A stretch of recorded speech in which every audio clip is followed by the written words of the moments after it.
So FM25 is delayed, to the great frustration of the community, to the player base. A Football Manager game won't be releasing in its usual November slot, but has instead been delayed and pushed back to the March of the following year. This is dreadful news, right? But it has happened before. Sports Interactive have cited a difficult development cycle and, well, the game just not being ready as the reasons for this delay. But did you know, way back in 2003, some 20 odd years ago, Championship Manager 4, a predecessor to the Football Manager games and also created by Sports Interactive, well, it went through a launch, a release, and also a delay that is pretty much identical to FM25. Hello, sorry, just to jump in here, I just want to jump in to say thanks for watching, but also subscribe to the channel, please. There is 72.2% of you watching right now that are not subscribed. And if you all did come and subscribe, that would help me to reach my aim of 100,000 subscribers on the channel. So please go and do that. As well as, I'm going to point you in the direction of the Patreon as well. If you want your name at the end of the video, as well as supporting me as in my aims and goals as a content creator, the Patreon is a really cool place to do that. £2 a month, and you get a whole host of benefits, as well as having your name in here to thank you at the end of the videos too. But yeah, quick little plug from me, and let's get back to the story of CM4. Cheers. We totally overreached ourselves, said Paul Collier, one of the two brothers and the founding fathers of Football Manager. He admitted this when discussing the release of Championship Manager 4 back in 2003. CM4 had promised a complete overhaul of the formula that had proved so successful in the previous versions of Championship Manager. It would be a brand new era, a complete rewriting of the game. Does this sound familiar to you? For the first time in Championship Manager 4, a 2D match engine was introduced, and a new user interface, and a tactics overhaul, and loads of other new features. It was hugely anticipated, and well, they didn't get it finished in time, and it was delayed. It's really not lost on me, and I'm sure not lost on loads of you watching as well, that this complete overhaul that we're seeing in the modern day era for FM25 seems to be following the exact same pattern that occurred some 20 odd years ago. Championship Manager 4 was eventually released on March the 28th, 2003, and despite this delay, it shattered records upon release.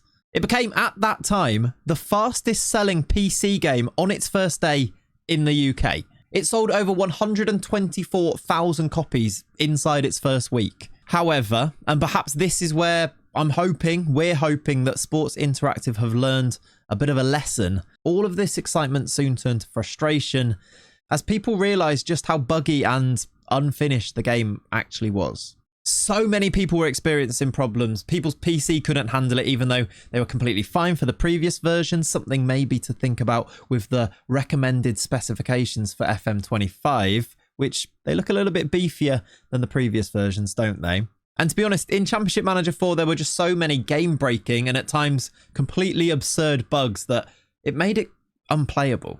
One of the best ones was that the scores in matches could just change randomly, and players were signed for like Division 2 teams that were completely out of their reach. It was at launch, and for a few months afterwards, it was an unplayable mess. I mean, just read some of these post-launch reviews that I've managed to find from way back in 2003, 2004. This first one says, "The bad, pretty much everything. This is probably one of the worst games in CM history."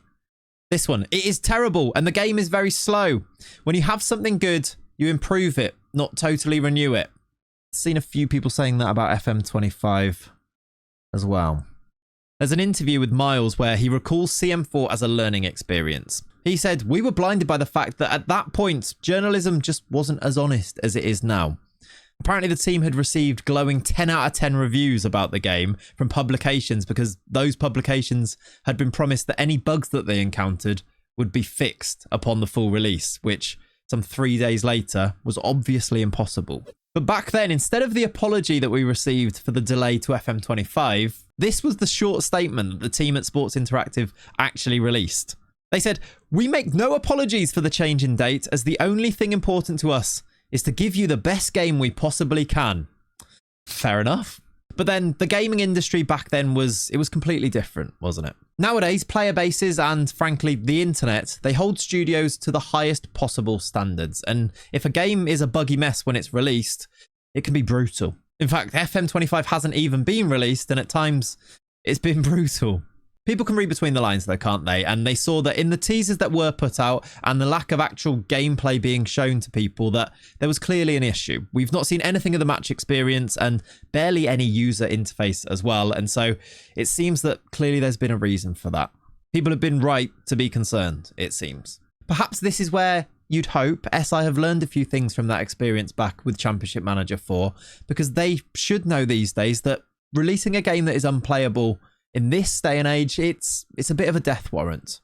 Not only for that particular iteration of a game, but maybe even the entire game series. Just ask City Skylines 2, which also, by the way, is built on Unity. Not worrying at all. But as we now sit in this weird FM24 purgatory, it is worth remembering that they did eventually get CM4 right. And then on the release of Championship Manager 0304, the game was great.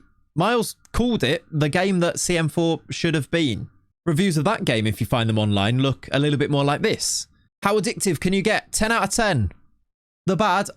Nothing bad, except one thing. Martin Keown is not worth £110,000. Or is he? Tongue gift.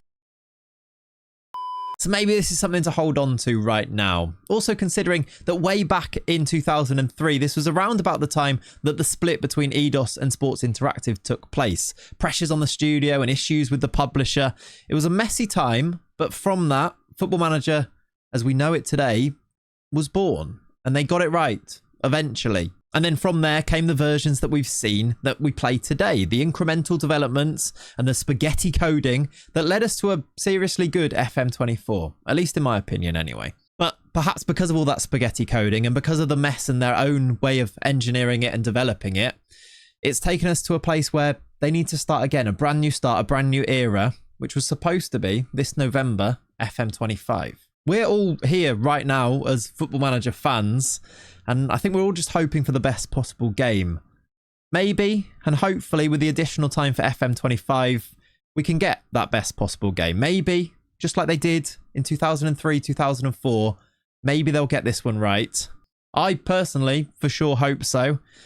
At least though, maybe it's a tiny crumb of comfort that we know that they've been through this before, and that maybe, just maybe they can do it again. Thanks for watching. Subscribe to the channel. We're aiming for 100,000 subscribers on this channel, and you can really help with that if you subscribe, if you're not already doing so here. Thanks for watching. I hope you have a lovely rest of your day. I'll see you in the next one, or I'll probably see you in the comments down below as we talk about women's football again, won't we? See you later.